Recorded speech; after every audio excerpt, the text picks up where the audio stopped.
Avant ça, tu sais que tu retrouves sur Archimède tous les cours de ton année expliqués et détaillés en vidéo que tu peux également télécharger en PDF sur ton ordinateur ou imprimer. Tu retrouves également toutes les méthodes de tous les chapitres expliquées étape par étape que tu peux également imprimer. Ensuite, pour mettre ça en pratique, soit tu prends ton propre énoncé en photo grâce à notre IA, ou bien tu retrouves ici une base de données d'exercices de difficulté croissante. Et sur chaque exercice, si tu as besoin, Archimède t'explique tout le raisonnement que tu dois avoir pour être capable de faire n'importe quel autre exercice.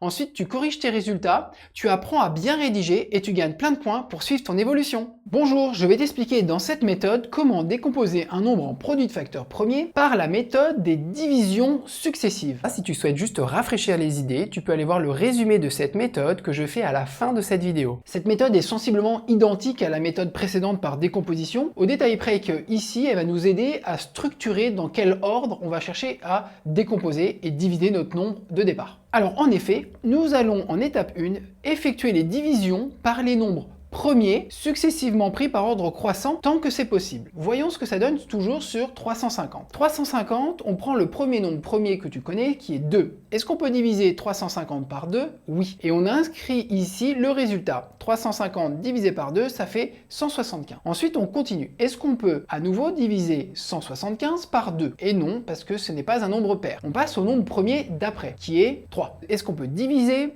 175 par 3? Eh bien non, parce que si tu additionnes, tu connais tes critères de divisibilité, 1 plus 7, ça fait 8, plus 5, ça fait 13. Et 13 n'est pas divisible par 3. Donc, on passe au nombre premier d'après. Le nombre premier après 3, c'est 5. Est-ce qu'on peut diviser 175 par 5? Oui, alors on écrit ici qu'on va diviser par 5 et on écrit notre résultat ici, ça fait 35. Est-ce qu'on peut à nouveau diviser 35 par 5? Oui. Alors on va à nouveau dire dans cette colonne qu'on divise une fois de plus par 5 et on va mettre notre résultat ici. Est-ce qu'on peut diviser 7 par 5? Non. Alors on passe au nombre premier d'après. Je pense que tu commences à comprendre. Et le nombre premier d'après, c'est 7. Et 7 est divisible par 7, bien sûr. Donc on va écrire ici dans cette colonne qu'on va diviser par 7. Et le résultat ici, ça fait 1. Et le 1 veut dire que c'est fini. Ensuite, tu passes à l'étape numéro 2 et tu vas pouvoir conclure avec le produit des nombres premiers de la colonne de droite. Et regarde, ici, on avait quoi dans notre colonne de droite? Nous avions 2 fois 5 fois 5, donc 5 au carré finalement, fois 7. Voilà, on peut conclure